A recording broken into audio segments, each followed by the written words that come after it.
What advice would you give to someone looking to quit porn? I would say, it isn't that you're trying to quit porn. It's not the right way to think about it.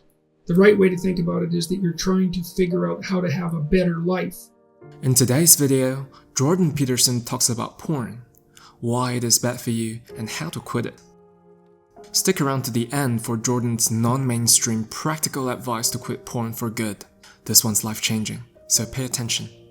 There might be codicils to that, freedom of expression, some potential educational utility, the pleasure that's a consequence of sexual utilization of pornographic material.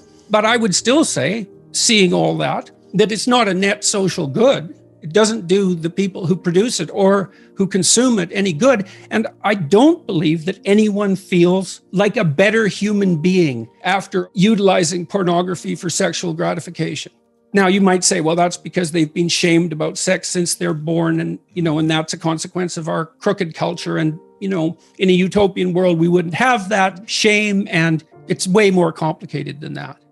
I read something in one of the YouTube comments in my video the other day. I was talking to Abigail Schreier about the apparent fact that today's teenagers are having much less sex. One person commented that there's the shame that men feel when sex is a spectator sport rather than a participatory act. And then you think, well, the mere fact that you're watching two other people, one of whom isn't you, having sex, instead of having sex, it implies something about your desirability. It's pretty hard to shake that, isn't it? Or your courage. Why is it that you're sitting there alone at night with your laptop on your lap? What the hell's wrong with you?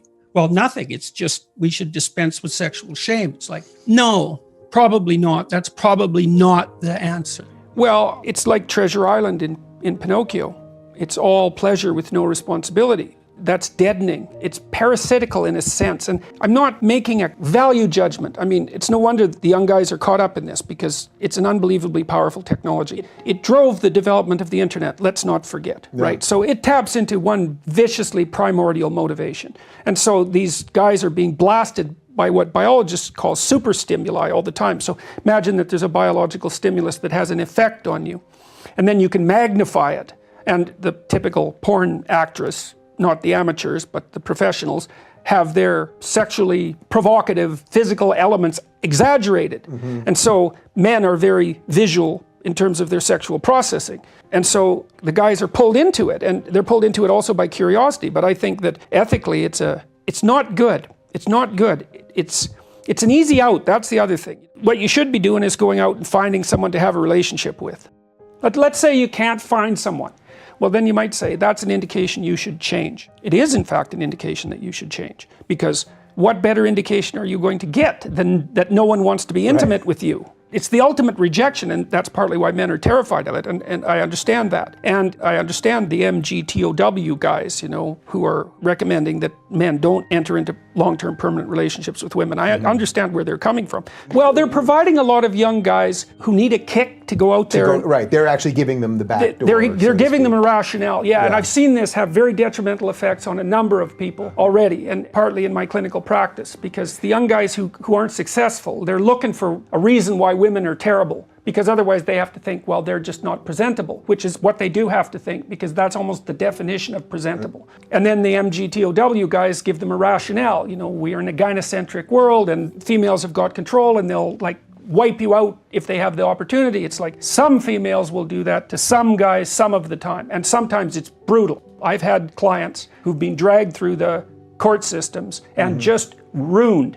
And I was unable to help them. I did everything I could to maneuver and negotiate and plan and strategize so carefully to get them to do everything right, and it didn't help. I mean, the court systems can be absolutely brutal to men. It's awful. Yeah, that's really interesting. So the guys that are taking the easy out on that, so to speak, and disconnecting from having those relationships, in a way it's the same, it's just a different out that porn is replacing for that human connection too. There's a novelty edge in pornography, like there is in so many quasi-addictive phenomena. Because novelty is a sexual kick, it has to stay novel, and that means that over time it's going to become more extreme. So that's not good. Well, so how do you resensitize yourself in some sense? Well, you stop. You stop. And then hopefully you recover. and then you deprive yourself of that outlet, let's say. And you might say, well, is that absolutely necessary? And maybe there's nothing wrong with pornography. It's like, well, I don't know, man. Like, have you ever really met a guy who is proud of that? Like, you know what I mean? That makes him feel like, I'm the guy, man. I'm watching pornography and getting off. What a man. I don't believe anyone feels that. And to me, that's an indication that, yeah, we know. No, it's pretty cheap. It's cheap. It's easy. I say that knowing that I believe the research evidence shows that if you introduce pornography into a community, that rates of sexual crime committed by men upon women actually decline. So there is perhaps some utility in the outlet. But, that's a unidimensional analysis and doesn't take into account all the other effects of pornography. So, including the ones you described. And I think that those are real. It makes sense that they're real, because it's super satiation. It's a non-trivial technological problem. It's now possible for young men to look at more beautiful nude women in one day than any man has ever seen, prior to 10 years ago, 20 years ago, than any man in history had ever seen. That's not nothing. That's something. And to think that doesn't do anything to you, it's like, no, that likely does something to you. So don't substitute the false for the real, and don't underestimate the utility of deprivation. What advice would you give to someone looking to quit porn? Well, I gave some advice a little earlier about quitting alcohol, and I would say it isn't that you're trying to quit porn. It's not the right way to think about it. The right way to think about it is that you're trying to figure out how to have a better life. And so you have to figure out, well, I would say do the future authoring program and keep your porn addiction in mind and think. So in the first part of the future authoring program, it asks you a bunch of questions about what your life could be like in 3 to 5 years if you took care of yourself like you were someone that you cared for. Then it asks you questions about your friends and your family and your career and your time outside of work and your health and, the important dimensions of life. And it asks you to spend 20 minutes writing about how good your life could be in 3 to 5 years if you got your act together and did what was good for you. And then it asks you to write about the hell you could be in if you didn't. And so I would say you really need to do that, because porn isn't the issue.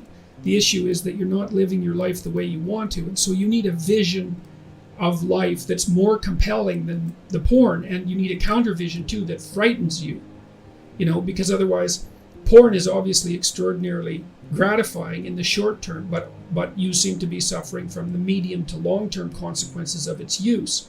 And so you need a story that you can tell yourself that's really deeply thought through about why this is not appropriate for you, how it's hurting you, and how it's minimizing you and perhaps making you embarrassed and ashamed and more socially isolated and all of that. So I would say think about it as cleaning up your psyche and your behavior rather than merely stopping porn. You also might want to write down, and you could do this in the negative vision part of the future authoring program. You got to write down everything bad that you think porn is doing to you, because obviously you have some suspicions that this is not good for you, right? That it's actually harming you in some important way. And so you need to be fully cognizant of what those ways are and then take them seriously and decide if that's the pathway through life on which you wish to travel. And then I would also say good luck to you. It's a very good idea to identify one of your weaknesses and work on it. You can strengthen yourself substantially by doing that. If you think Jordan's advice is helpful, like this video. Where are you in your journey to battle porn? If you have defeated porn, what made the difference? Share your stories with us down below in the comment section, and let's help each other in the community. If you have enjoyed this video, we highly recommend that you watch this one. Also, check out our playlist where we organized our videos based on their topics. Thank you, and we'll see you again next time.